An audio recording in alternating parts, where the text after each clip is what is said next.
Elathur train തീവയ്പ് case പ്രതി ഷാറുഖ് സൈഫിയെ അല്പസമയത്തിനകം മജിസ്ട്രേറ്റിന് മുന്നിൽ ഹാജരാക്കും. പ്രതിയെ വൈദ്യപരിശോധന കോഴിക്കോട് മെഡിക്കൽ കോളേജ് ആശുപത്രിയിൽ തുടരുകയാണ്. ഫോറൻസിക് സാമ്പിളുകളും ശേഖരിക്കും.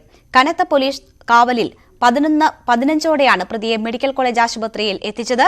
അതിനിടെ കേസ് അന്വേഷിക്കാൻ NIA DIG കോഴിക്കോട്ടെത്തും. ഷാറുഖിനെതിരെ UAPA ചുമത്തുന്നതിന് പിന്നാലെ അന്വേഷണം NIA ഏറ്റെടുക്കുമെന്നാണ് വിവരം.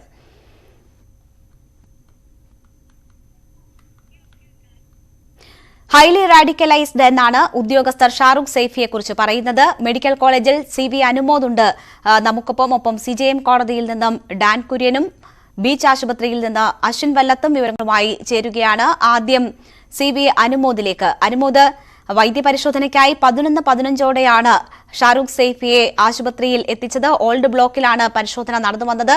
പൂർത്തിയാകാറായോ? എന്താണ് അവിടെ നിന്ന് നമുക്ക് ലഭിക്കുന്ന വിവരങ്ങൾ?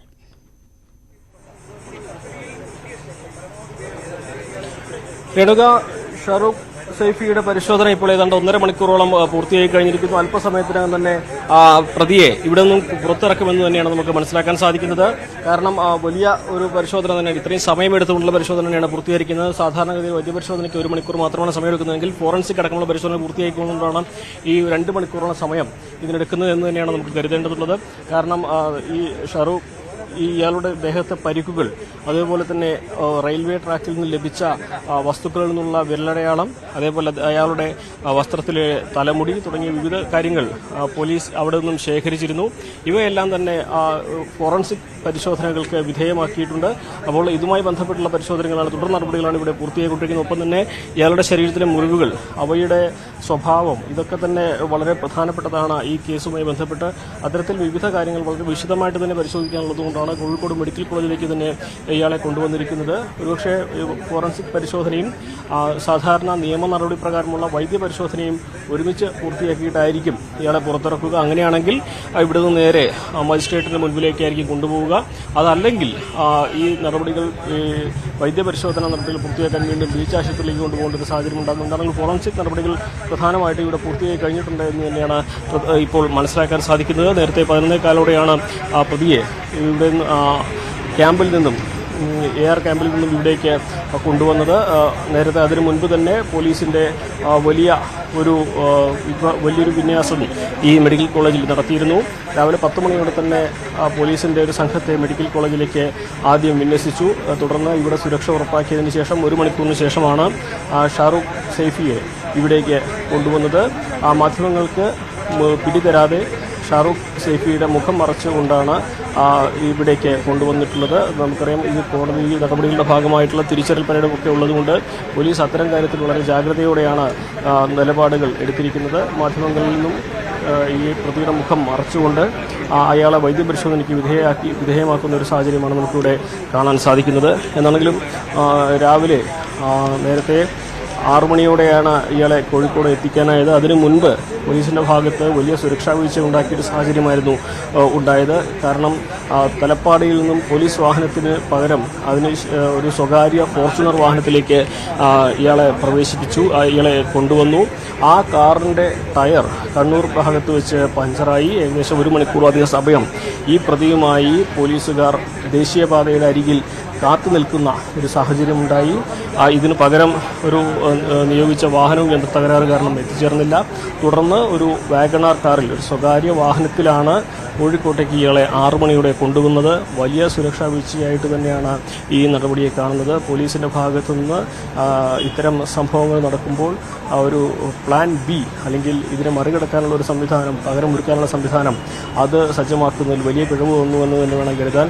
അപ്പോൾ അത്തരത്തിലൊരു സാഹചര്യത്തിൽ ഏറെ വൈകി മുൻ പ്ലാനുകളെല്ലാം തെറ്റിച്ചുകൊണ്ടാണ്, അല്ലെങ്കിൽ തെറ്റിക്കേണ്ട സാഹചര്യത്തിലായിരുന്നു ഇയാളെ 6 മണിയോടെ ക്യാമ്പിലെത്തിച്ചത്. തുടർന്ന് 10 മണിയോടെ ബീച്ച് ആശുപത്രിയിലേക്കായിരിക്കും ഈ പ്രതിയെ കൊണ്ടുപോവുക എന്ന റിപ്പോർട്ടുകൾ വന്നു. പക്ഷേ 11 മണിയോടെ പുറത്തിറക്കി പ്രതിയെ കൊണ്ടുവന്നത് മെഡിക്കൽ കോളേജ് ആശുപത്രിയിലേക്കാണ് ഇപ്പോൾ 2 മണിക്കൂറിനടുത്ത് സമയം അടുക്കുകയാണ്. വൈദ്യപരിശോധനകൾ ഇപ്പോഴും പൂർത്തിയായിട്ടില്ല. ഫോറൻസിക് പരിശോധനകളും ഒരുപക്ഷെ വൈദ്യപരിശോധനകളും ഒരേ ഇടത്തിൽ പൂർത്തിയാക്കിയതിനു ശേഷമായിരിക്കും ഇയാളെ പുറത്തേക്ക് കൊണ്ടുവരിക എന്നാണ് അറിയാൻ കഴിയുന്നത്. എന്തായാലും വൈദ്യപരിശോധന ഇപ്പോഴും അവിടെ പുരോഗമിച്ചുകൊണ്ടിരിക്കുകയാണ്. ഒരുപക്ഷെ അത് അതിന്റെ അവസാന ഘട്ടത്തിലായിരിക്കാം. 2 മണിക്കൂറാകുന്നു. 11:15 കൂടിയാണ് ഷാരൂഖ് സൈഫിയെ അന്വേഷണ സംഘം കനത്ത സുരക്ഷയിൽ മെഡിക്കൽ കോളേജ് ആശുപത്രിയിലേക്ക് എത്തിച്ചത്. ഇപ്പോഴും വൈദ്യപരിശോധന പുരോഗമിച്ചുകൊണ്ടിരിക്കുകയാണ്. അവിടെ നിന്ന് ഷാരൂഖ് സൈഫിയെ വൈദ്യപരിശോധന പൂർത്തിയാക്കി കോടതിയിലേക്ക് എത്തിക്കും എന്നാണ് മനസ്സിലാകുന്നത്. മജിസ്ട്രേറ്റിന് മുന്നിൽ ഹാജരാക്കി കസ്റ്റഡിയിൽ വാങ്ങുക എന്നതായിരിക്കും അന്വേഷണ സംഘം ഉദ്ദേശിക്കുന്നത്. നമുക്കൊപ്പം വിവരങ്ങളുമായി ഡാൻ കുര്യൻ കൂടി ചേരുകയാണ്. ഡാൻ, 2 കാര്യങ്ങളാണ്. ഒന്ന്, വൈദ്യപരിശോധന പൂർത്തിയാക്കി മജിസ്ട്രേറ്റിന് മുന്നിലേക്ക് ഷാരൂഖ് സൈഫിയെ എത്തിക്കാനിരിക്കുന്നു അന്വേഷണ സംഘം. കസ്റ്റഡി, എത്ര ദിവസത്തെ കസ്റ്റഡി ആവശ്യപ്പെടും, അങ്ങനെയുള്ള വിവരങ്ങൾ. മറ്റൊന്ന്, NIA ഈ കേസിൽ ഇടപെടാൻ ശ്രമിക്കുന്നു. DIG ഉൾപ്പെടെയുള്ളവർ അവിടേക്ക് എത്തുന്നു. തീവ്രവാദ സാധ്യത, തീവ്രവാദ ബന്ധം എന്ന കാര്യം അത് കുറച്ചുകൂടി ഉറപ്പിക്കുന്ന സാഹചര്യം, അത് സംബന്ധിച്ചുള്ള വിവരങ്ങളും.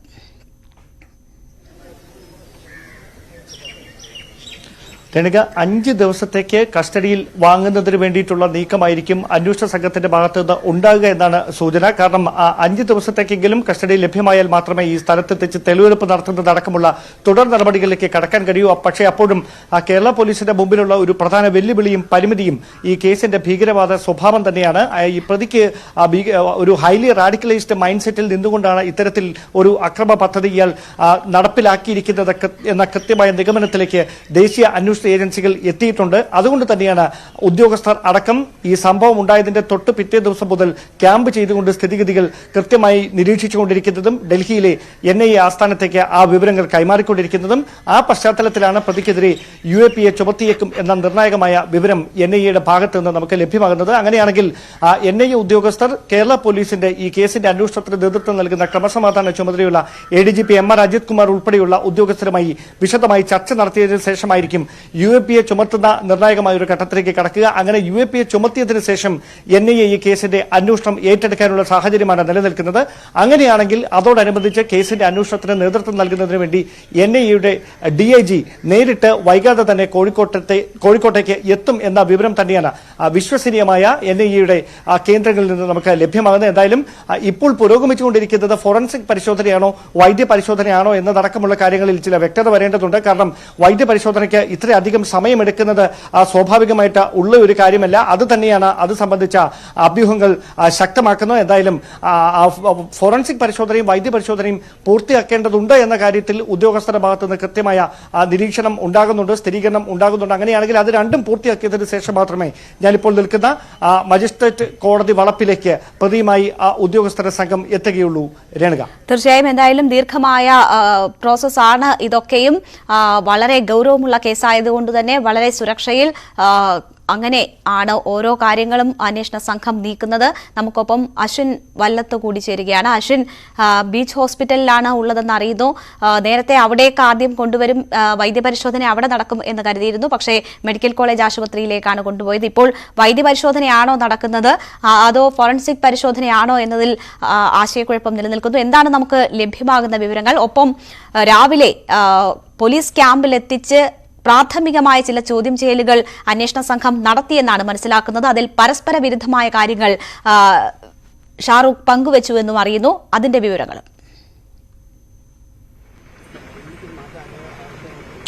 രേണുക, 2 സാധ്യതകളാണുള്ളത്. ഒന്നുകിൽ മെഡിക്കൽ കോളേജ് ആശുപത്രിയിൽ തന്നെ ഫോറൻസിക് പരിശോധനയും ഫോറൻസിക് തെളിവുകളുടെ ശേഖരണവും അതേപോലെ തന്നെ വൈദ്യപരിശോധനയും നടക്കണം. ഇനി അതല്ല, വൈദ്യപരിശോധന മറ്റൊരു സ്ഥലത്ത് ബീച്ച് ആശുപത്രിയിൽ നടക്കുകയാണെങ്കിൽ ഷാരൂഖ് സൈഫിയെ ഇങ്ങോട്ടേക്ക് കൊണ്ടുവരും.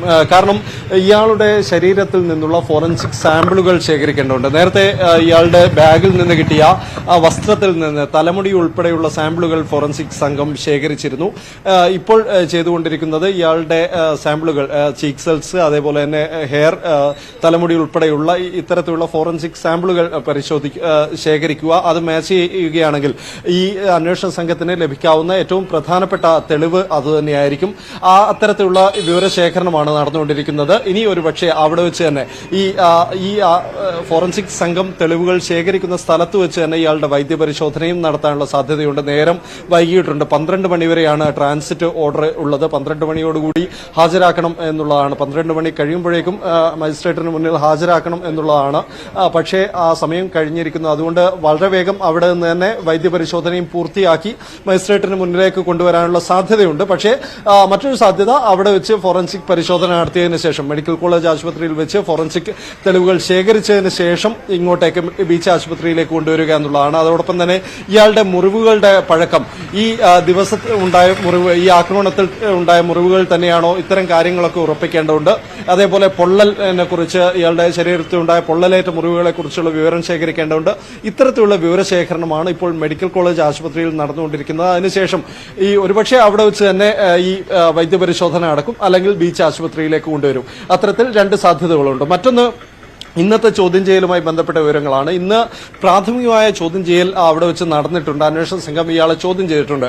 പക്ഷേ ഇതിലൊക്കെ ലഭിക്കുന്നത് പരസ്പര വിരുദ്ധമായ മൊഴികളാണ്. നേരത്തെ ഇയാൾ പറഞ്ഞത് മറ്റാരുടെയോ പ്രേരണയാൽ ആക്രമണം നടത്തി എന്നുള്ള നിലയ്ക്കാണ്. പക്ഷേ ഇന്ന് നൽകിയ മൊഴിയിൽ അങ്ങനെയല്ല, തന്റെ തന്നെ ഒരു ബുദ്ധിയിൽ തോന്നിയ കാര്യമാണ് അങ്ങനെ ഈ ആക്രമണം നടത്തുക എന്നുള്ളത്, പെട്ടെന്നുണ്ടായ വികാരമാണ് എന്നൊക്കെ. പക്ഷേ ഇപ്പോഴും പോലീസ് ആ മൊഴി മുഖവിലേക്ക് എടുക്കുന്നില്ല. കാരണം ഇതുപോലെ ഒരു ആക്രമണം കേരളത്തിലേക്ക് വന്ന് നടത്താൻ അത്തരത്തിൽ ഒരു പ്രേരണ എന്തായാലും ഉണ്ടായിരിക്കണം എന്നുള്ള നിഗമനത്തിൽ തന്നെയാണ് പോലീസ് സംഘമുള്ളത്. അത് ഒരാൾ പെട്ടെന്ന് നടത്തിയ ഒരു ഈ വികാരക്ഷോഭത്തിന്റെ അടിസ്ഥാനത്തിൽ അങ്ങനെ പെട്ടെന്ന് നടത്തിയ കാര്യമല്ല, പെട്ടെന്ന് നടത്തിയ ആക്രമണമല്ല എന്നുള്ള നിഗമനത്തിൽ തന്നെയാണുള്ളത്. അതുകൊണ്ട് ഈ മറ്റാരുടെയും പ്രേരണയാലല്ല, സ്വന്തം ഇഷ്ടപ്രകാരമാണ് താൻ ഈ ആക്രമണം നടത്തിയെന്നുള്ള ഷാരൂഖിന്റെ മൊഴി പോലീസ് ഏതായാലും ഈ ഘട്ടത്തിൽ മുഖവിലേക്ക് എടുക്കുന്നില്ല. ഇയാളുടെ അടുത്ത് നിന്ന് കൂടുതൽ വിശദമായ വിവരങ്ങൾ അറിയണമെങ്കിൽ വിശദമായ ചോദ്യം ചെയ്യൽ തന്നെ വേണ്ടതുണ്ട്. ഡാൻ സൂചിപ്പിച്ചതുപോലെ 5 ദിവസത്തെ കസ്റ്റഡി ആയിരിക്കും പോലീസ് ആവശ്യപ്പെടുക. 5 ദിവസത്തെ കസ്റ്റഡി ലഭിച്ചാൽ മാത്രമേ, നിലവിലെ പ്രാഥമികമായ ചോദ്യം ചെയ്യലിൽ ഇയാൾ കുറ്റം സമ്മതിച്ചു എന്ന് ഒഴിച്ചു കഴിഞ്ഞാൽ ഇയാൾ എന്തിനിത് ചെയ്തു, മറ്റാരുടെയെങ്കിലും സഹായമുണ്ടായോ, എങ്ങനെ കേരളത്തിലെത്തി തുടങ്ങി നിരവധി ചോദ്യങ്ങൾക്ക് അന്വേഷണ സംഘത്തിന് ഉത്തരം ലഭിക്കേണ്ടതുണ്ട്. അതുകൊണ്ട് തന്നെ വിശദമായ ചോദ്യം ചെയ്യൽ ആവശ്യമാണ്. മാത്രമല്ല ഇയാൾ പറഞ്ഞത് കോഴിക്കോട് ട്രെയിൻ ഇറങ്ങി അവിടെയുള്ള ഒരു ലോക്കൽ പെട്രോൾ പമ്പിൽ വെച്ച്, അതിനടുത്തുള്ള ഒരു പെട്രോൾ പമ്പിൽ വെച്ച് പെട്രോൾ വാങ്ങിച്ചു, 3 കുപ്പി പെട്രോൾ വാങ്ങിച്ചു എന്നൊക്കെയുള്ള നിലയ്ക്കാണ്. അങ്ങനെയെങ്കിൽ ആ പെട്രോൾ പമ്പിൽ അടക്കം കൊണ്ടുപോയി തെളിവെടുക്കേണ്ട സാഹചര്യമുണ്ട്. മാത്രമല്ല ഇയാളുടെ ചില വെളിപ്പെടുത്തലുകൾ അന്വേഷണ സംഘത്തെ ഞെട്ടിക്കുകയും ചെയ്തിട്ടുണ്ട്. കാരണം ഇയാൾ പറഞ്ഞത് ഈ എലത്തൂരിൽ വെച്ച് ആക്രമണം നടത്തുന്നു, എലത്തൂരിൽ വെച്ച് ആക്രമണം നടത്തിയതിന് ശേഷം അവിടെ ആ ട്രെയിനിൽ നിന്ന് അവിടെ തന്നെ ഇറങ്ങുന്നു, വാഹനം ഈ ട്രെയിൻ അവിടെ നിർത്തിയതിനു ശേഷം, കോരപ്പുഴ പാലത്തിനപ്പുറം ട്രെയിൻ നിർത്തിയതിനു ശേഷം അവിടെ ഇറങ്ങുന്നു. പിന്നീട് അതേ ട്രെയിനിൽ തന്നെ കയറി കണ്ണൂർ വരെ യാത്ര ചെയ്യുന്നു. അതിനുശേഷം ഈ റെയിൽവേ പോലീസും കേരള പോലീസും ഒക്കെ ആ റെയിൽവേ സ്റ്റേഷനിൽ വലിയ രൂപത്തിൽ തിരച്ചിൽ നടത്തിക്കൊണ്ടിരിക്കുന്ന സമയത്ത് 1ാമത്തെ പ്ലാറ്റ്ഫോമിൽ ആരും കാണാതെ കുറെ സമയം ഒളിച്ചു കഴിഞ്ഞു എന്നൊക്കെയുള്ള നിലയ്ക്കുള്ള ചില മൊഴികൾ ഇയാൾ നൽകിയിട്ടുണ്ട്. ഈ കാര്യത്തിലൊക്കെ വ്യക്തത വരേണ്ടതുണ്ട്. മറ്റാരുടെയെങ്കിലും സഹായം ഇയാൾക്ക് രക്ഷപ്പെടാൻ ലഭിച്ചോ, അതോ ഒറ്റയ്ക്ക് തന്നെയാണോ ഈ കണ്ണൂരിൽ നിന്ന് രക്ഷപ്പെട്ട് പിന്നീട് മംഗലാപുരത്തേക്കും അവിടെ നിന്ന് മഹാരാഷ്ട്രയിലേക്കും ഒക്കെ യാത്ര ചെയ്തത്, ഇത്തരം കാര്യങ്ങളിലൊക്കെ വ്യക്തത വരണമെങ്കിൽ കസ്റ്റഡി ആവശ്യമാണ്. തീർച്ചയായും അതുകൊണ്ട് തന്നെ കസ്റ്റഡിയിലെടുത്ത് വിശദമായി ചോദ്യം ചെയ്യാനുള്ള തയ്യാറെടുപ്പിലാണ് അന്വേഷണ സംഘം. അല്പം സമയത്തിനകം വൈദ്യപരിശോധന പൂർത്തിയാക്കി മജിസ്ട്രേറ്റിന് മുന്നിലെത്തിക്കും പ്രതിയെ എന്നാണ് കരുതുന്നത്. എന്തായാലും വിവിധ ഇടങ്ങളിൽ ഞങ്ങളുടെ പ്രതിനിധികളുണ്ട്, എല്ലാവരും തുടരുക. ഈ വാർത്തയുമായി ബന്ധപ്പെട്ട് തന്നെ ചില പ്രതികരണങ്ങളിലേക്കും റിപ്പോർട്ടുകളിലേക്കും കൂടി പോവുകയാണ്. ട്രെയിൻ തീവയ്പ് കേസിൽ പോലീസിന്റേത് മാപ്പർഹിക്കാത്ത ജാഗ്രത കുറവെന്ന് പ്രതിപക്ഷ നേതാവ് വി.ഡി. സതീശൻ. പ്രതിയുമായി വന്ന വാഹനം തകരാറിലായി 1.5 മണിക്കൂർ റോഡിൽ കിടന്നു. പോലീസിനെ പ്രശംസിച്ച മുഖ്യമന്ത്രിയുടെ വാക്കുകൾ കേട്ട് പൊതുസമൂഹം ചിരിക്കുകയാണ്. കാര്യമായ പരിശോധന നടത്തിയിരുന്നുവെങ്കിൽ പ്രതിയെ അന്ന് തന്നെ കസ്റ്റഡിയിൽ കിട്ടുമായിരുന്നു. പ്രതിക്ക് രക്ഷപ്പെടാൻ അവസരമൊരുക്കുന്നതിന് തുല്യമായിരുന്നു പോലീസിന്റെ ചെയ്തികളെന്നും പ്രതിപക്ഷ നേതാവ് കുറ്റപ്പെടുത്തി. പരസ്പര വിരുദ്ധമായ മൊഴി നൽകി അന്വേഷണ സംഘത്തെ കുഴയ്ക്കുകയാണ് തീവെപ്പ് കേസ് പ്രതി ഷാറൂഖ് സൈഫി. കൃത്യം നടത്തിയതിനെക്കുറിച്ചും മഹാരാഷ്ട്രയിലേക്ക് കടന്നതിനെക്കുറിച്ചുമൊക്കെയുള്ള ഷാറൂഖിന്റെ ഉത്തരങ്ങൾ വിചിത്രവും അവിശ്വസനീയവുമാണ്. പ്രതിക്ക് തീവ്രവാദ ബന്ധമുണ്ടോ എന്നും പ്രതി കുറ്റസമ്മതം നടത്തിയോ എന്നും ഇപ്പോൾ പറയാനാകില്ലെന്ന് ഡിജിപി അനിൽ കാന്ത് ഡൽഹിയിൽ പ്രതികരിച്ചു. 6 മണിയോടെ മാലൂർക്കുന്നിലെ പോലീസ് ക്യാമ്പിൽ ഷാറൂഖ് സൈഫിയെ എത്തിച്ചു. പിന്നാലെ പ്രത്യേക അന്വേഷണ സംഘത്തിന്റെ ചോദ്യം ചെയ്യൽ. ട്രെയിനിലെ തീവയ്പ് സ്വന്തം തീരുമാനമല്ലെന്ന് ഇന്നലെ പറഞ്ഞ ഷാറൂഖ് ഇന്ന് മലക്കം മറിഞ്ഞു. അക്രമം തന്റെ കുബുദ്ധിയാണെന്ന് രാവിലെ അന്വേഷണ സംഘത്തോട് വെളിപ്പെടുത്തി. ഇങ്ങനെ പ്രാഥമിക ചോദ്യം ചെയ്യലുകളിൽ ഷാറൂഖ് മൊഴി മാറ്റിക്കൊണ്ടിരുന്നു. ഈ ഘട്ടത്തിൽ ഷാറൂഖിന്റെ മൊഴികൾ അന്വേഷണ സംഘം ഗൌരവത്തിലെടുക്കുന്നില്ല. പലതും ആസൂത്രിതമായി പറയുന്ന നുണയെന്നാണ് നിഗമനം. പ്രതി കുറ്റം സമ്മതിച്ചോ എന്ന് ഇപ്പോൾ പറയാനാകില്ലെന്നും UAPA ചുമത്തുന്നതുൾപ്പെടെയുള്ള കാര്യങ്ങൾ വിശദമായ ചോദ്യം ചെയ്യലിന് ശേഷമെന്നും DGP Anil Kant. We'll look into all the aspects. We have to put the whole picture after questioning him. Whatever he says, the verification of whatever he says, we have to verify and trace his movements on the background and all that. Everything, then we'll be able to establish what exactly the sections of UAPA or other will be invoked. അടിമുടി ദുരൂഹമായ ഷാറൂഖ് സൈഫി എന്ന പ്രതിയിൽ നിന്ന് നിഗൂഢതകളുടെ ചുരുളഴിക്കുക അന്വേഷണ ഉദ്യോഗസ്ഥർക്ക് വെല്ലുവിളിയാകും. News 18 Kozhikode. CV Anumod തുടരുന്നുണ്ട്. Medical college ആശുപത്രിക്ക് സമീപമാണ് അനുമോദ് ഉള്ളത്. അനുമോദ് 2 മണിക്കൂർ പിന്നിട്ടിരിക്കുകയാണ് അന്വേഷണ സംഘം അവിടെ പ്രതിയുമായി എത്തിയതിനു ശേഷം. എന്താണ് അവിടെ നടക്കുന്നത്? ഫോറൻസിക് പരിശോധനയാണോ വൈദ്യപരിശോധനയാണോ എന്നത് സംബന്ധിച്ച് ആശയക്കുഴപ്പങ്ങൾ ഉണ്ടായിരുന്നു. രണ്ട് പരിശോധനയും മെഡിക്കൽ കോളേജ് ആശുപത്രിയിൽ തന്നെ പൂർത്തിയാക്കുമോ? എന്താണ് നമുക്ക് ലഭിക്കുന്ന വിവരങ്ങൾ?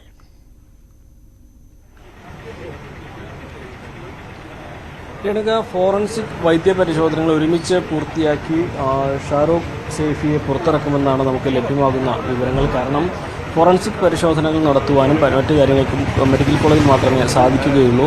വൈദ്യപരിശോധന ബീച്ച് ആശുപത്രിയിൽ. പക്ഷേ ഇത്രയും അധികം സമയം, ഏകദേശം 2 മണിക്കൂറോളം സമയമായി കഴിഞ്ഞിരിക്കുന്നു ഷാറൂഖ് സൈഫിയെ ആശുപത്രിയിലേക്ക് കൊണ്ടുപോയിട്ട്.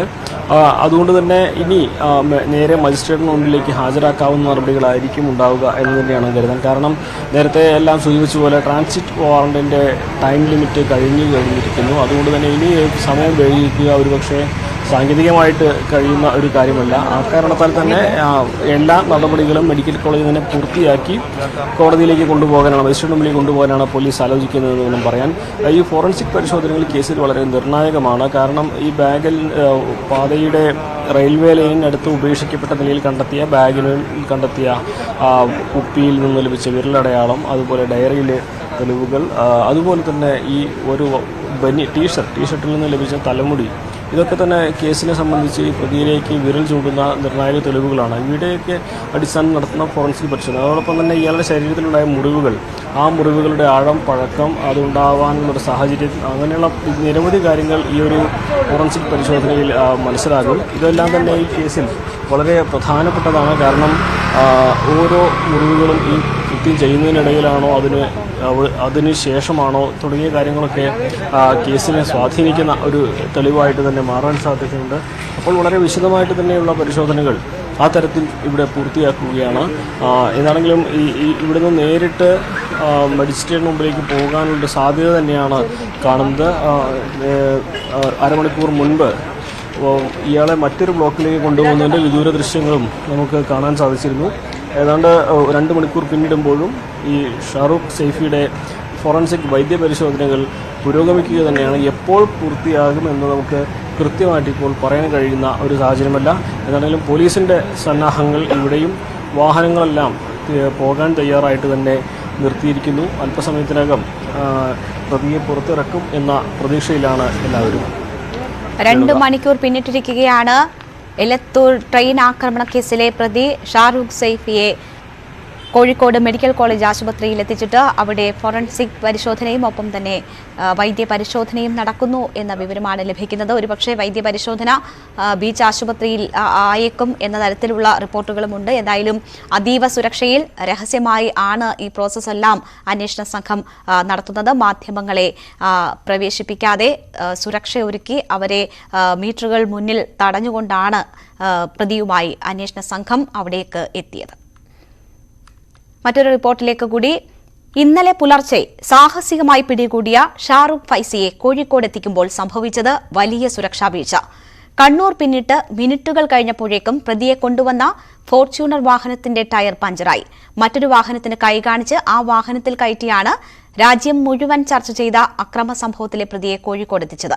ഇന്നലെ രാവിലെ 11 മണിയോടെയാണ് മഹാരാഷ്ട്രയിലെ രത്നഗിരിയിൽ നിന്നും പ്രതിയുമായി പോലീസ് കേരളത്തിലേക്ക് തിരിച്ചത്. രാത്രി 8:30യോടെയാണ് കർണാടക അതിർത്തി പിന്നിട്ടത്. അർദ്ധരാത്രി കഴിഞ്ഞപ്പോഴേക്കും പ്രതി ഷാറൂഖുമായി പോലീസ് കേരള അതിർത്തിയിലേക്ക് 1:05 തലപ്പാടി അതിർത്തി കടന്നു.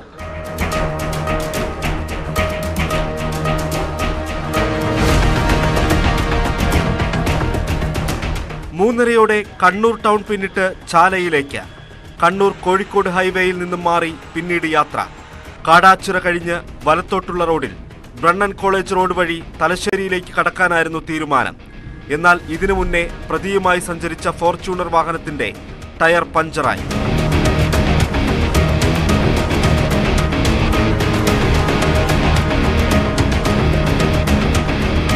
നാല് മണിയോടെ പകരം വാഹനം എത്തിച്ചെങ്കിലും അതിനും സാങ്കേതിക തകരാറ്. ഈ സമയത്ത് പോലും പ്രതിക്കൊപ്പമുള്ളത് 3 പോലീസുകാർ മാത്രം. പുലർച്ചെ പ്രതിയുമായി പെരുവഴിയിൽ സ്വകാര്യ വാഗണർ വാഹനം സംഘടിപ്പിച്ച് അതിലായി യാത്ര. അപ്പോഴേക്കും 1 മണിക്കൂറിലേറെ സമയം പാഴായി.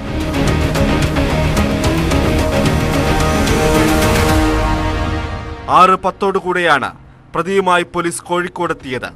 മാലൂർക്കുന്ന് പോലീസ് ക്യാമ്പിലാണ് പ്രതി ഷാറൂഖിനെ എത്തിച്ചത്.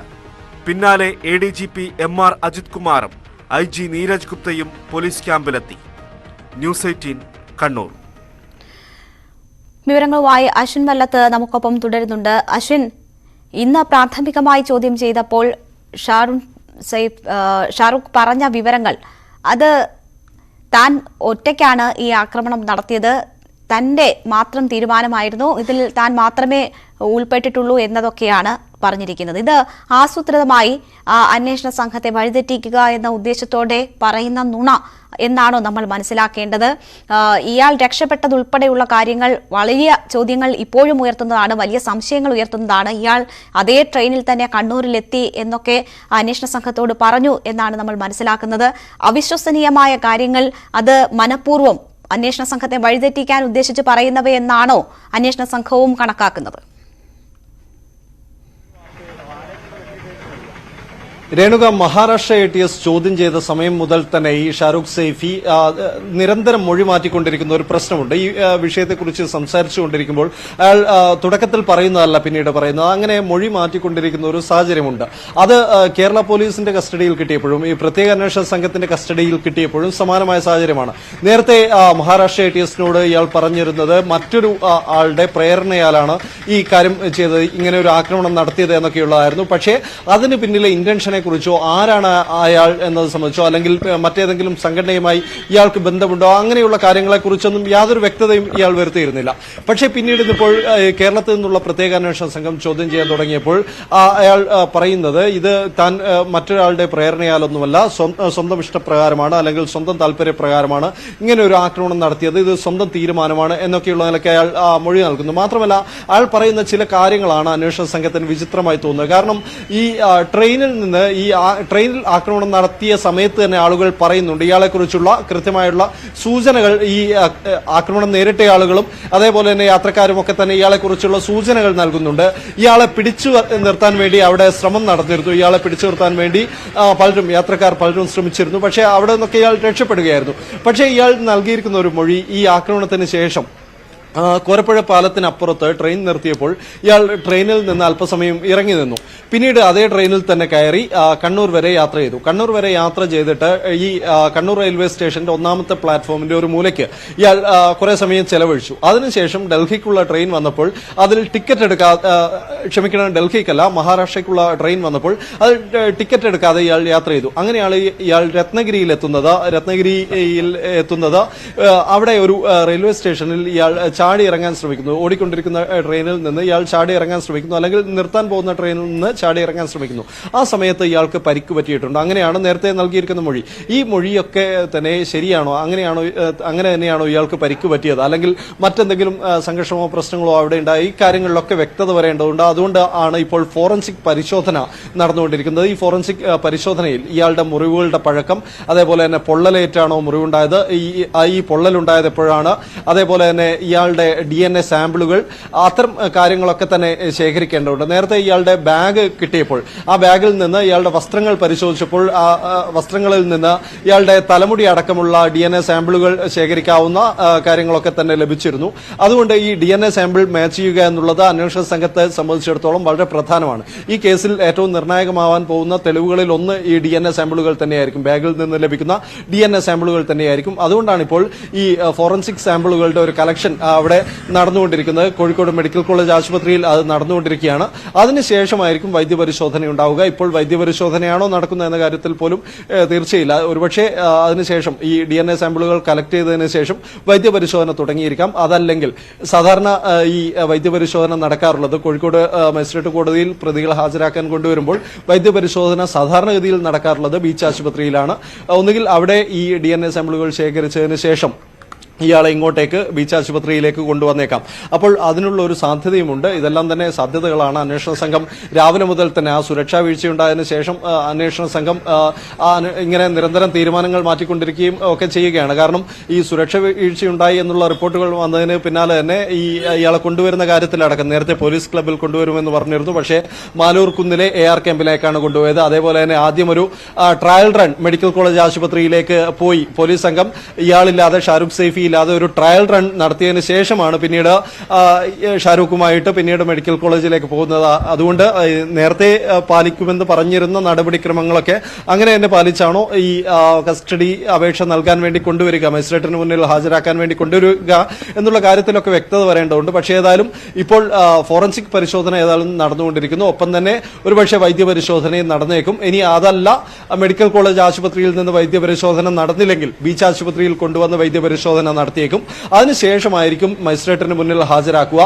തുടർന്ന് 5 ദിവസത്തെ കസ്റ്റഡി അപേക്ഷ സമർപ്പിക്കും എന്നാണ് ഇപ്പോൾ നമ്മൾ മനസ്സിലാക്കുന്നത്. കാരണം ഇയാൾ ഇങ്ങനെ നിരന്തരം മൊഴി മാറ്റിക്കൊണ്ടിരിക്കുന്നതുകൊണ്ട് തന്നെ ഇയാൾ വിശദമായി ചോദ്യം ചെയ്യേണ്ടതുകൊണ്ട് വിശദമായി ചോദ്യം ചെയ്ത് കഴിഞ്ഞാൽ മാത്രമേ ഇയാളിൽ നിന്ന് കൃത്യമായ വിവരങ്ങൾ ലഭിക്കുകയുള്ളൂ. മറ്റാരുടെയെങ്കിലും സഹായം ലഭിച്ചോ, എന്തൊക്കെയാണ് ഇയാളുടെ ബന്ധങ്ങൾ തുടങ്ങിയ കാര്യങ്ങളിലൊക്കെ വിശദമായ വ്യക്തത വരേണ്ടതുണ്ട് അന്വേഷണ സംഘത്തിന്. ഇയാളെ കിട്ടി, കുറ്റം സമ്മതിച്ചു, മാത്രമല്ല കുറെ കാര്യങ്ങൾ പറഞ്ഞു എന്ന് ഒഴിച്ചു കഴിഞ്ഞാൽ ഇക്കാര്യത്തിൽ കൂടുതൽ വ്യക്തത വരുത്താൻ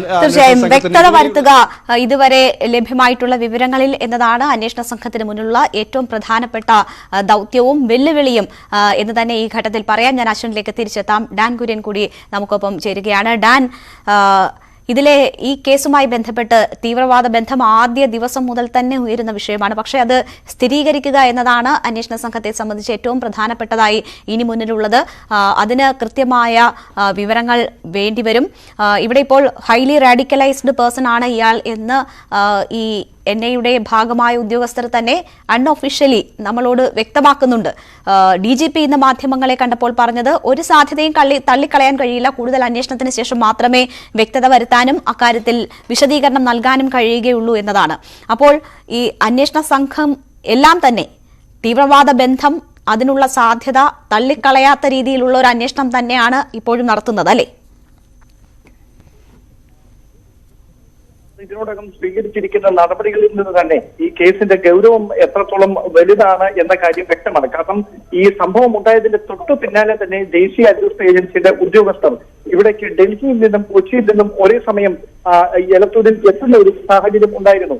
അവിടെ നിന്ന് പ്രാഥമികമായ പരിശോധനകൾ പൂർത്തിയാക്കിയതിനു ശേഷം നമുക്ക് ലഭ്യമാകുന്ന സൂചനകൾ പ്രകാരം മഹാരാഷ്ട്ര ഇന്റലിജൻസ് ബ്യൂറോയാണ് അവർക്ക് ഭീകരവിരുദ്ധ സേനയ്ക്ക് ഇത് സംബന്ധിച്ച വിവരം കൈമാറിയത്. അങ്ങനെ മഹാരാഷ്ട്ര ATS നടത്തിയ ഓപ്പറേഷനിലാണ് ഇയാൾ പിടിയിലായത് എന്ന കൃത്യമായ സ്ഥിരീകരിക്കുന്ന വിവരങ്ങളാണ് നമുക്ക് നമ്മുടെ സോഴ്സുകളിൽ നിന്ന് ലഭ്യമാകുന്നത്. അവിടെ നിന്ന് ലഭ്യമാകുന്ന ഏറ്റവും പ്രധാനപ്പെട്ട കാര്യം ഇയാൾ പ്രതിയുടെ സ്വന്തം സ്ഥലമായ ഷഹീൻ ബാഗിൽ കഴിഞ്ഞ ഏതാനും നാളുകൾക്ക് മുമ്പ് NIA ഉദ്യോഗസ്ഥരടക്കം കേന്ദ്ര ഏജൻസികളുടെ പ്രതിനിധികൾ വ്യാപകമായ പരിശോധന നടത്തിയിരുന്നു. ദേശവിരുദ്ധ പ്രവർത്തനങ്ങളിൽ ഏർപ്പെട്ടിരിക്കുന്ന, ആസൂത്രിതമായ ദേശവിരുദ്ധ പ്രവർത്തനങ്ങളിൽ ഏർപ്പെടുന്ന ആളുകളുടെ ഒരു കൂട്ടം ഷഹീൻ ബാഗിൽ ഉണ്ട് എന്നൊരു കണ്ടെത്തലിലേക്ക് കേന്ദ്ര ഏജൻസികൾ അന്ന് എത്തുകയും ചെയ്തിരുന്നു. ആ വിവരങ്ങൾ അവരുടെ പക്കൽ ഉള്ളിൽ തന്നെയായിരുന്നു പ്രതിയിലേക്ക് വേഗത്തിൽ എത്തുന്നതിനും അന്വേഷണം ഇത്തരത്തിൽ ഏകോപിപ്പിക്കുന്നതിനും ഇയാളെ പെട്ടെന്ന് പിടികൂടുന്നതിനും വഴിയൊരുക്കുന്ന ഒരു സാഹചര്യം ഉണ്ടായിരിക്കുന്നത്. ആ നിലവിലുള്ള വിവരങ്ങളുടെ പശ്ചാത്തലത്തിൽ തന്നെയാണ് കേസിൽ UAPA ചുമത്തിക്കൊണ്ട് ഇയാൾ നൽകുന്ന മൊഴികൾക്ക് അപ്പുറം ഈ കേസിന്റെ ആസൂത്രിതമായ ഇടപെടൽ അല്ലെങ്കിൽ ഈ ആസൂത്രിതമായ ഒരു അക്രമ പദ്ധതിയാണ് നടപ്പിലാക്കിയത് എന്ന സൂചനകളുടെ അടിസ്ഥാനത്തിൽ ഈ കേസ് ഭീകരവാദ സ്വഭാവമുള്ളതാണ് എന്ന വിലയിരുത്തലുകളെ തുടർന്ന് NIA അന്വേഷണം ഏറ്റെടുക്കുന്ന സാഹചര്യത്തിലേക്ക് ഇപ്പോൾ നീങ്ങിക്കൊണ്ടിരിക്കുന്നത്. കൃത്യമായി ഇതിന്റെ ഭീകരവാദ സ്വഭാവം ഉദ്യോഗസ്ഥർ സ്ഥിരീകരിച്ചിരിക്കുന്ന പശ്ചാത്തലത്തിൽ തന്നെയാണ്. പക്ഷെ അവർ ഇപ്പോഴും അത് മാധ്യമങ്ങൾക്ക് മുമ്പിൽ വെളിപ്പെടുത്തിയിട്ടില്ല എന്നത് മാത്രമാണ് വസ്തുത.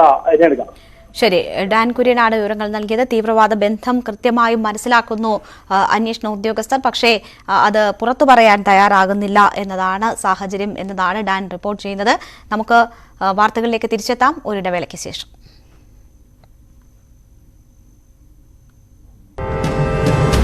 തുടർച്ചയായി രണ്ടാം വട്ടം പ്രതിപക്ഷത്താണ്. കേരളത്തിന്റെ അതുവരെ ഉണ്ടായിരുന്ന ഒരു പാറ്റേൺ മാറി ഇങ്ങനെ മുന്നോട്ട് പോയാൽ മതിയോ? കോൺഗ്രസിനെ ഉപദേശിക്കാനൊന്നും നമ്മൾ ആൾക്കാരില്ലല്ലോ. മുന്നണിയെ നയിക്കുന്ന ഒരു പാർട്ടി എന്നുള്ള നിലക്ക് കുറച്ചുകൂടി ഒരു ആത്മവിശ്വാസത്തോടെ അവർ പ്രവർത്തിക്കണം എന്നാണ് പറയുന്നത്. സാധാരണ കണ്ടിട്ടില്ലാത്തൊരു കാഴ്ചയാണ് കഴിഞ്ഞ ദിവസം ഞങ്ങൾ കണ്ടത്. പന്തം കൊളുത്തി ഒരു പാണക്കാട്ട് തങ്ങൾ മുന്നിൽ വരുന്നു. ശ്രീ രാഹുൽ ഗാന്ധി എന്ന ഇന്ന് ഇന്ത്യയുടെ മതേതരത്വത്തിന്റെയും ജനാധിപത്യത്തിന്റെയും ഒക്കെ ഉജ്ജ്വലമായ ഒരു പ്രതീകം, ആ പ്രതീകത്തെ നിശബ്ദമാക്കുക, അദ്ദേഹത്തിന്റെ പാർലമെന്റ് അംഗത്വം റദ്ദാക്കുക തുടങ്ങിയിട്ടുള്ള വളരെ ഗുരുതരമായ ഒരു പ്രതിസന്ധി നമ്മൾ നേരിട്ടുകൊണ്ടിരിക്കുമ്പോൾ അതിനെതിരെ പ്രതിഷേധിക്കുക എന്നുള്ളത് ഏതൊരു ഇന്ത്യക്കാരന്റെയും കടമയാണ്.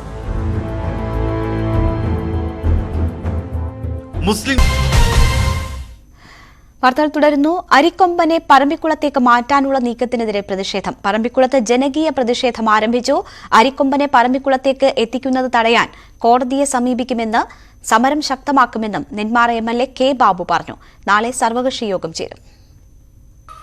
പറമ്പിക്കുളത്ത് അരിക്കൊമ്പനെ കൊണ്ടുവരുന്നതിനെതിരെ വലിയ പ്രതിഷേധമാണ് ഇപ്പോൾ ഉണ്ടായിട്ടുള്ളത്. നമുക്ക് കാണുന്നത് പറമ്പിക്കുളം DFO ഓഫീസിന് മുന്നിൽ MLAയുടെ നേതൃത്വത്തിലുള്ള പ്രതിഷേധ സമരം നടക്കുന്നു. CPM ആണ് ഇന്നത്തെ പ്രതിഷേധ സമരത്തിന് നേതൃത്വം കൊടുക്കുന്നത്. വരും ദിവസങ്ങളിൽ കൂടുതൽ പ്രതിഷേധം ഉണ്ടാകും എന്ന് തന്നെയാണ് വ്യക്തമാക്കുന്നത്. ഇതിൽ പറയുന്നത് അരിക്കൊമ്പനെ ഇവിടെ വന്നു കഴിഞ്ഞാൽ വലിയ ജനവാസ മേഖലയിൽ അത്രയേറെ പ്രതിസന്ധികൾ ഉണ്ടാകും എന്ന് തന്നെയാണ് ഇവർ പറയുന്നത്. ഒന്ന്, ഇപ്പോൾ നേരത്തെ നിശ്ചയിച്ചിട്ടുള്ള വനം വകുപ്പ് നിശ്ചയിച്ചിട്ടുള്ള അല്ലെങ്കിൽ വിദഗ്ധ സമിതി ശുപാർശ ചെയ്തിട്ടുള്ള സ്ഥലങ്ങളിൽ നിന്നും ഏറെ ദൂരെയല്ല ജനവാസ മേഖല. ഇവിടെ 13 കോളനികളിലായി അത്രയേറെ ആളുകൾ, 3000-ഓളം ആളുകൾ താമസിക്കുന്നു. അതോടൊപ്പം തന്നെ പറമ്പിക്കുളം ആളിയാർ കരാറിലെ പദ്ധതിയിലെ ജീവനക്കാർ ഉൾപ്പെടെ ഇതിൽ താമസിക്കുന്നു എന്നുള്ളതാണ് ഇതിൽ എടുത്തു പറയേണ്ടത്. അതുകൊണ്ട് തന്നെ ഈ ഒരു തീരുമാനത്തിൽ നിന്നും പൂർണ്ണമായും പിന്മാറണം. നാളെ ജനകീയ സമിതിയുടെ നേതൃത്വത്തിൽ ഇവിടെ യോഗം ചേരുന്നുണ്ട്. അതിനുശേഷമായിരിക്കും ജനകീയ സമിതി ആയിരിക്കും ഈ സമരത്തിന് നേതൃത്വം നൽകുക. ഈ അരിക്കൊമ്പനെ കൊണ്ടുവരാനുള്ള നീക്കം പൂർണ്ണമായും ഉപേക്ഷിക്കുന്നതുവരെ സമരം ഉണ്ടാകുമെന്ന് തന്നെയാണ് MLA ഉൾപ്പെടെയുള്ളവർ നേരത്തെ ഈ സമരം തുടങ്ങുന്നതിന് മുമ്പ് മാധ്യമങ്ങളോട് വ്യക്തമാക്കിയിരുന്നു. എന്തായാലും വരും ദിവസങ്ങളിൽ പറമ്പിക്കുളം ഒരു സമരവേദിയായി മാറും. മുഴുവൻ ആളുകളും, അതിൽ രാഷ്ട്രീയ പാർട്ടികളുടെ വ്യത്യാസമില്ലാതെ മുഴുവൻ ആളുകളും ഈ സമരത്തിൽ പങ്കെടുക്കും എന്ന് തന്നെയാണ് MLAയും വ്യക്തമാക്കുന്നത്. ഇപ്പോൾ DFO ഓഫീസിന് മുമ്പിലേക്ക് നടത്തിയ മാർച്ച് പോലീസ് തടഞ്ഞിരിക്കുന്നു. ഇനി നാളെ മുതലമടയിൽ ജനകീയ സമിതി യോഗം ചേരും. പ്രസാദ് ഉടുമ്പശ്ശേരിയുടെ റിപ്പോർട്ടാണ് കണ്ടത്. വൈദ്യുതി ചാർജ് വീണ്ടും കൂട്ടാനുള്ള നീക്കവുമായി KSEB. വൈദ്യുതി സർചാർജ് ഉയർത്തണമെന്നാണ് ആവശ്യം. മെയ് മുതൽ 3 മാസത്തേക്ക് യൂണിറ്റിന് 30 പൈസയും അതിനടുത്ത 3 മാസത്തേക്ക് 14 പൈസയും സർചാർജ് ആവശ്യപ്പെട്ടാണ് വൈദ്യുതി റെഗുലേറ്ററി കമ്മീഷന് KSEB അപേക്ഷ നൽകിയത്. യൂണിറ്റിന് 9 പൈസ കൂട്ടി ഒരു മാസം തികയുന്നതിന് മുമ്പാണ് മെയ് മുതൽ 30 പൈസ കൂട്ടണമെന്ന അപേക്ഷ ബോർഡ് നൽകിയിരിക്കുന്നത്. സർചാർജിലൂടെ ഉപഭോക്താക്കളിൽ നിന്ന് തുക ഈടാക്കാനാണ് ബോർഡിന്റെ തീരുമാനം. കഴിഞ്ഞ വർഷം ജൂലൈ മുതൽ സെപ്റ്റംബർ വരെ 3 മാസം വൈദ്യുതി വാങ്ങിയതിന് കമ്മീഷൻ അനുവദിച്ചതിനേക്കാൾ 189.38 കോടി അധികം ചെലവായെന്നാണ് ബോർഡ് അറിയിച്ചത്. ഇത് ഈടാക്കാനാണ് മെയ് മുതൽ യൂണിറ്റിന് 30 പൈസ ചുമത്താൻ ബോർഡ് ആവശ്യപ്പെട്ടിരിക്കുന്നത്. ഒക്ടോബർ മുതൽ ഡിസംബർ വരെ ഉണ്ടായ അധിക ചെലവ് 95.03 കോടിയാണ്. ഇതിന് 3 മാസം 14 പൈസ വീതം അധികം ചുമത്തണം. ഫെബ്രുവരി മുതൽ ഏപ്രിൽ വരെ 9 പൈസ സർചാർജ് ഈടാക്കാൻ കമ്മീഷൻ നേരത്തെ അനുമതി നൽകിയിരുന്നു. ഉപഭോക്താക്കളുടെ വാദം കേട്ട ശേഷം കമ്മീഷൻ സർചാർജിന്റെ നിരക്കിൽ തീരുമാനമെടുക്കും. ഈ മാസം 12-നാണ് വാദം കേൾക്കുക. നന്ദകുമാർ, ന്യൂസ് 18, തിരുവനന്തപുരം.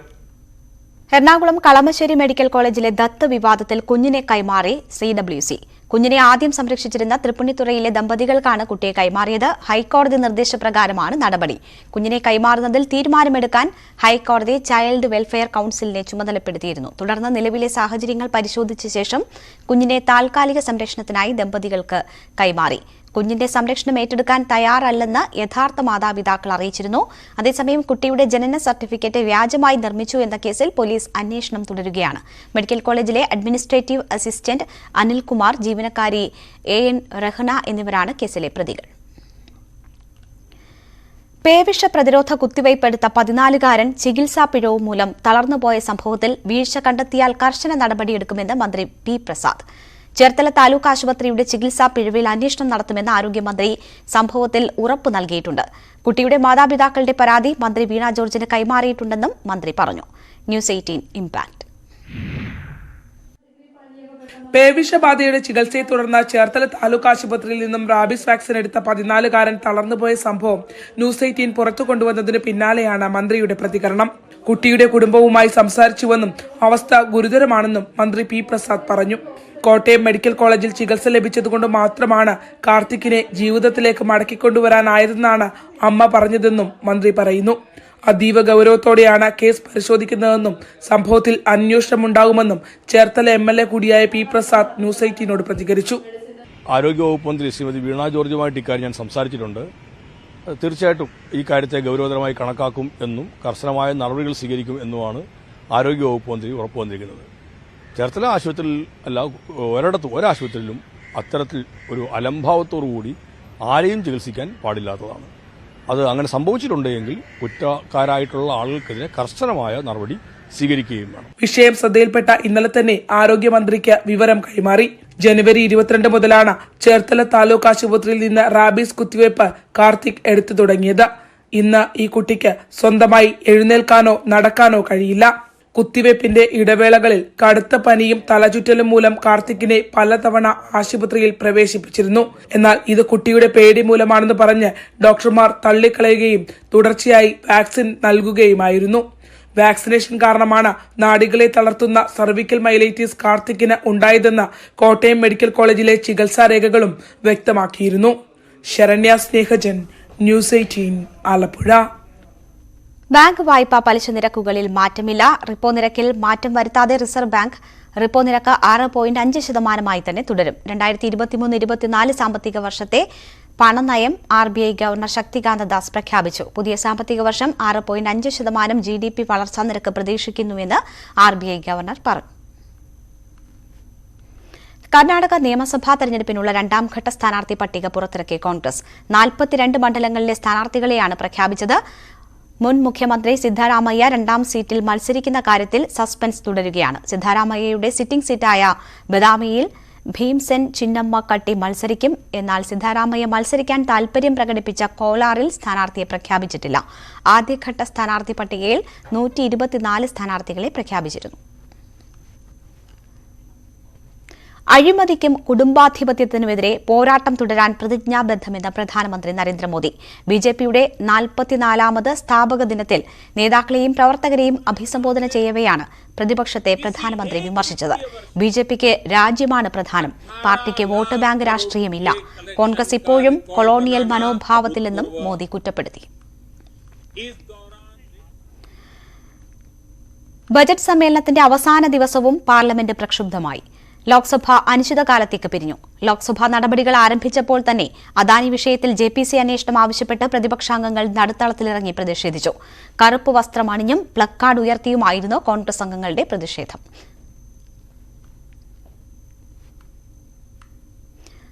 ബഹളത്തെ തുടർന്ന് രാജ്യസഭ 2 മണിവരെ നിർത്തിവെച്ചു. ജനാധിപത്യം അപകടത്തിലെന്ന മുദ്രാവാക്യമുയർത്തി ദേശീയ പതാകയുമായി പ്രതിപക്ഷ MPമാർ വിജയ് ചൌക്കിൽ നടത്തിയ മാർച്ച് പോലീസ് തടഞ്ഞു.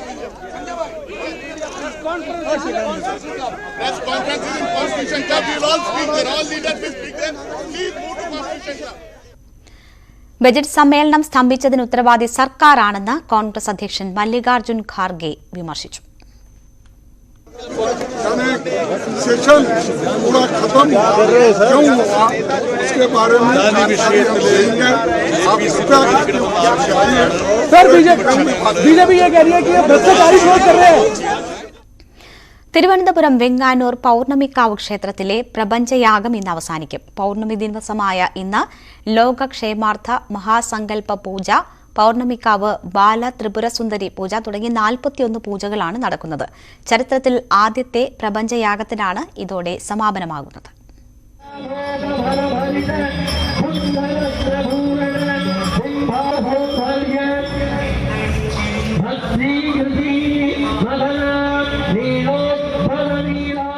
ഹിമാലയത്തിൽ നിന്നെത്തിയ കൈലാസപുരി സ്വാമിയുടെ കാർമ്മികത്വത്തിൽ 108 ക്ഷേത്രങ്ങളിലെ ആചാര്യന്മാർ ഒത്തുചേർന്ന പൗർണമിക്കാവിനെയും പരിസരങ്ങളെയും ആത്മീയ ലോകമാക്കി മാറ്റിയ 6 ദിനങ്ങളാണ് കടന്നുപോയത്. ഇതുവരെ മലയാളി കേൾക്കാത്ത ബഗളമുഖി, ബ്രഹ്മാസ്ത്ര ഹോമം പോലുള്ള അപൂർവം പൂജകൾ ഉൾപ്പെടെ 108 പൂജകളാണ് യാഗശാലയിൽ നടന്നത്.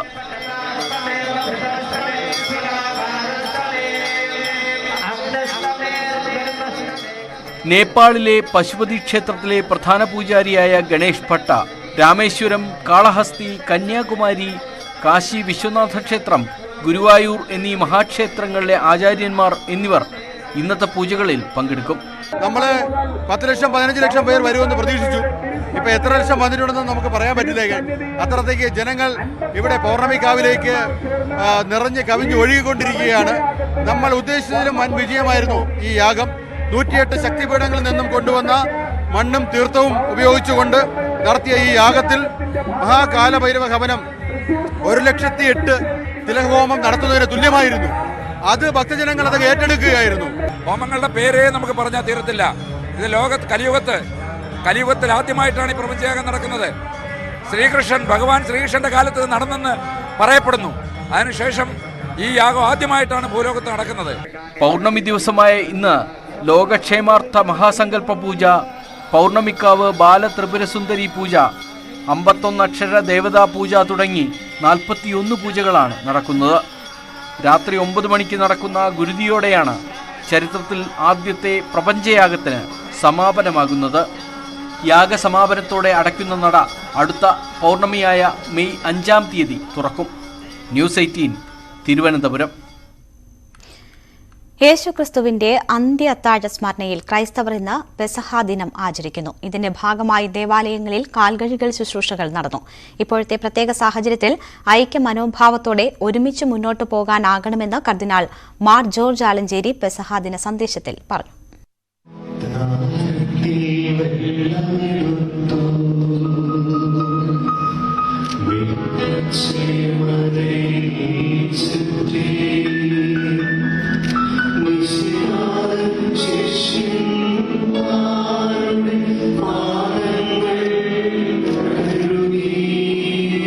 കുരിശുമരണത്തിനു മുൻപ് യേശുക്രിസ്തു ശിഷ്യന്മാർക്കായി ഒരുക്കിയ അന്ത്യാത്താഴത്തിന്റെയും വിശുദ്ധ കുർബാന സ്ഥാപനത്തിന്റെയും ഓർമ്മകളിലാണ് ക്രൈസ്തവർ. ശിഷ്യന്മാരുടെ കാലുകൾ കഴുകി ക്രിസ്തു ലോകത്തിന് നൽകിയ വലിയ സന്ദേശത്തിന്റെ സ്മരണയിൽ ദേവാലയങ്ങളിൽ കാൽ കഴുകൽ ശുശ്രൂഷകൾ നടന്നു. എറണാകുളം കാക്കനാട് മൗണ്ട് സെന്റ് തോമസിൽ നടന്ന പെസഹ പ്രത്യേക തിരുക്കർമ്മങ്ങൾക്ക് സിറോ മലബാർ സഭ മേജർ ആർച്ച് ബിഷപ്പും കർദിനാളുമായ മാർ ജോർജ് ആലഞ്ചേരി മുഖ്യ കാർമ്മികത്വം വഹിച്ചു. ഏവരും സഭയോട് ചേർന്ന് നിന്ന് ഐക്യത്തോടെ നീങ്ങണമെന്നും ഇപ്പോഴത്തെ പ്രത്യേക സാഹചര്യത്തിൽ ഐക്യ മനോഭാവത്തോടെ ഒരുമിച്ച് മുന്നോട്ടു പോകാനാകണമെന്നും ജോർജ് ആലഞ്ചേരി പറഞ്ഞു. കർത്താവിൽ വിശ്വസിക്കുന്നവർക്ക് ഒരേ മനോഭാവമായി, ഒരേ ചിന്തയായി, ഒരേ ഐക്യബോധമായിരിക്കും. മാത്സര്യമോ കലഹമോ അവരുടെ ഇടയിൽ ഉണ്ടാകാൻ പാടില്ല. നമുക്ക് ദൈവത്തിന് അസൂയാണ്. നമ്മുടെ പ്രത്യേക സാഹചര്യങ്ങളും എല്ലാം സുഗമമായി കർത്താവിന്റെ കൃപയാൽ പരിഹരിക്കപ്പെട്ട് ഐക്യത്തിന്റെയും സ്നേഹത്തിന്റേതുമായിട്ടുള്ള ഒരു സഭാ സമൂഹമായി, കുടുംബങ്ങളായി, മനുഷ്യമക്കളായി ഈ ലോകത്തിൽ ജീവിച്ചുകൊണ്ട് ഈ പൂർണ്ണമായ വിശ്വാസത്തിലേക്ക് വരാത്തവർക്ക് പോലും മാതൃക നൽകിക്കൊണ്ട് കർത്താവിന്റെ ഭാഷ പറഞ്ഞ ഒരു മാതൃകയായിക്കൊണ്ട് നമുക്ക് ഈ ലോകത്തിൽ ജീവിക്കാം. Saint Francis Assisi cathedral Varapuzha അതിരൂപത archbishop doctor Joseph Kalathiparambil പ്രാർത്ഥനാ ചടങ്ങുകൾക്ക് നേതൃത്വം നൽകും. യാക്കോബായ സഭാധ്യക്ഷൻ ശ്രേഷ്ഠ കാത്തോലിക്ക ബെസ്വേലിയസ് തോമസ് പ്രഥമൻ ഭാവ കോതമംഗലം പള്ളിയിലും പെസഹ ദിന ചടങ്ങുകൾക്ക് നേതൃത്വം നൽകി. പീഡാനുഭവ ഭാരത്തിൽ പ്രമുഖ തീർത്ഥാടന കേന്ദ്രമായ മലയാറ്റൂർ കുരിശുമുടിയിലേക്കും നിരവധി വിശ്വാസികളാണ് എത്തിക്കൊണ്ടിരിക്കുന്നത്. ന്യൂസ് 18 കൊച്ചി. ഡ്യൂട്ടി മറന്ന് നൃത്തം ചെയ്ത എസ്ഐക്ക് സസ്പെൻഷൻ. ഇടുക്കി പൂപ്പാറയിലാണ് സംഭവം. ശാന്തൻപാറ എസ്ഐ ഷാജിക്കെതിരെ മൂന്നാർ ഡിവൈഎസ്പിയുടെയും സ്പെഷ്യൽ ബ്രാഞ്ചിന്റെയും റിപ്പോർട്ടിന്റെ അടിസ്ഥാനത്തിലാണ് നടപടി.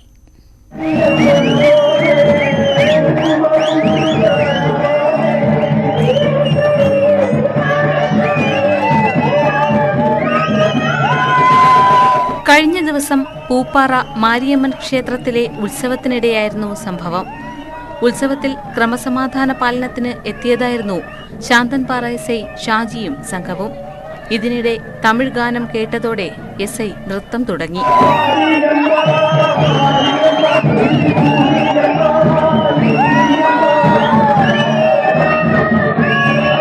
നൃത്തം നീണ്ടുപോയതോടെ നാട്ടുകാർ എസ്ഐയെ പിടിച്ചുമാറ്റി. നാട്ടുകാർ പകർത്തിയ ദൃശ്യങ്ങൾ സോഷ്യൽ മീഡിയയിൽ വൈറലായി.